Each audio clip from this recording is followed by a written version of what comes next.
नमस्कार, इन खबर में आपका स्वागत है। अगले साल 5 राज्यों में विधानसभा का चुनाव है, इसलिए विवाद है। जी हाँ, नई नई बातें कह करके विवाद छेड़ी जा रही है। सबसे पहले अखिलेश यादव ने जिन्ना को विवाद के केंद्र बिंदु में लाया बहस के। इसके बाद बारी थी ओम प्रकाश राजभर की, तो उन्होंने भी जो है जिन्ना की कर दी तारीफ और अखिलेश यादव का समर्थन। अब बारी थी कांग्रेस की। सलमान खुर्शीद हैं, बड़े नेता हैं, वकील भी हैं। उनकी एक बुक आई है द सनराइज ओवर अयोध्या, उसमें उन्होंने हिंदुत्व की तुलना जो है आईएसआईएस और बोको हराम से कर दी। उसको लेकर के विवाद अभी हो ही रहा था। इसी बीच कंगना रनौत का एक इंटरव्यू आया और उसमें उन्होंने कह दिया कि जो 1947 में मिली थी वो तो आज़ादी थी ही नहीं, वो तो भीख थी। असली आज़ादी तो 2014 में मिली। इसको लेकर के विरोधी अभी घेरने की कोशिश कर ही रहे थे। तब तक वरुण गांधी जो बीजेपी के सांसद हैं, उन्होंने एक ट्वीट किया है और कहा है कि कभी महात्मा गांधी का अपमान, उनके हत्यारों का सम्मान और अब सुभाष चंद्र बोस, तमाम स्वतंत्र, झांसी की रानी, तमाम स्वतंत्रता सेनानियों का नाम गिनाते हुए मंगल पांडे वगैरह वगैरह, और सबका अपमान किया जा रहा है। इसे मैं देशद्रोह कहूँ या पागलपन। अब सबसे बड़ा सवाल ये है कि कंगना रनौत ने ये क्यों बोला, क्यों कहा 2014 में असली आज़ादी की बात। असली आज़ादी की बात उनके हिसाब से हो सकती है क्योंकि तब केंद्र में प्रधानमंत्री नरेंद्र मोदी के नेतृत्व में सरकार बनी थी।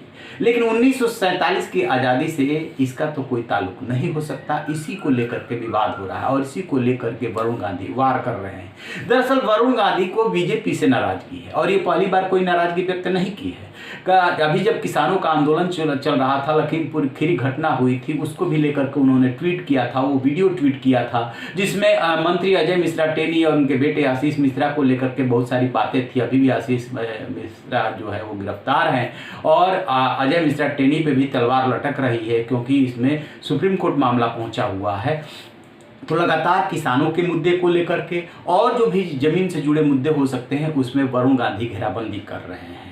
कहा यह जा रहा है, कंगना रनौत के बयान को एक तरफ रखिए, कहा यह जा रहा है कि वरुण गांधी की नजदीकियां जो है कांग्रेस से बढ़ रही हैं और बहन प्रियंका गांधी से उनसे लगातार बातचीत हो रही है। बीजेपी में अब साथ चलना उनका मुश्किल लग रहा है। मेनका गांधी उनकी मां से जब भी इस पे सवाल पूछे जाते हैं तो वो टाल जाती हैं, लेकिन वरुण गांधी अपने हिसाब से राजनीति कर रहे हैं क्योंकि संजय गांधी भी अपने हिसाब से ही राजनीति करते थे। अब बीजेपी उन्हें अच्छी नहीं लग रही है और बीजेपी को वरुण गांधी अच्छे नहीं लग रहे हैं। कहा तो यहां तक जाता है कि 2019 के लोकसभा चुनाव में टिकट भी कट रहा था, लेकिन मेनका गांधी ने जो है उच्च नेतृत्व से बात करके और एक समझौता किया था जिसमें टिकट तो पक्का हो गया था, दोनों सांसद भी बन गए, लेकिन मेनका गांधी की मंत्री की कुर्सी चली गई थी। बहुत सारी बातें हैं, राजनीति अपनी जगह, लेकिन कंगना रनौत ने जो कुछ भी बोला है उसका कोई समर्थन नहीं कर सकता, पहली बात। दूसरी बात कि वरुण गांधी कंगना रनौत पे जिस तरीके से हमलावर हुए हैं, वो कंगना रनौत की बीजेपी से नजदीकियां हो सकती हैं, बीजेपी की समर्थक हो सकती हैं, पीएम मोदी की कट्टर समर्थक हो सकती हैं, लेकिन वार करके वो अपनी इमेज बना रहे हैं किधर उधर। यदि कोई नजदीकी बढ़ रही है तो भविष्य की राजनीति की तरह। रही ना बेखबर, देखते रहिए इन खबर।